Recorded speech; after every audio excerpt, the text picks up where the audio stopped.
Quan jo vaig començar tot el procés de documentació per al llibre,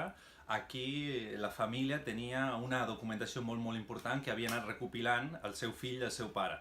Però també tota aquesta documentació estava barrejada, s'havia d'organitzar, classificar, netejar en alguns casos i també comparar, diguem-ho així, compartir amb altres arxius de tot arreu de Catalunya que tenien documentació d'ell també, perquè clar, si tu tens una carta d'una persona que contesta, has de trobar on està la documentació de la carta de Catalapí que Catalapí havia enviat a l'altra persona, no? I fa un procés molt llarg d'entre 8 i 9 mesos per intentar trobar on era realment tota la documentació, la meitat de la documentació de Catalapí que no hi era aquí. Després de tot aquest procés, tot és una mica organitzar i començar a fer un buidat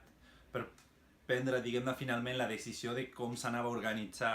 el llibre, quins punts eren més importants, quina documentació faltava, i també començar a parlar amb algunes persones de la família que tenien algun record familiar de Pere Català i Pic o les històries que s'havien explicat per intentar donar-li cos, diguem-ne, a aquest relat autobiogràfic.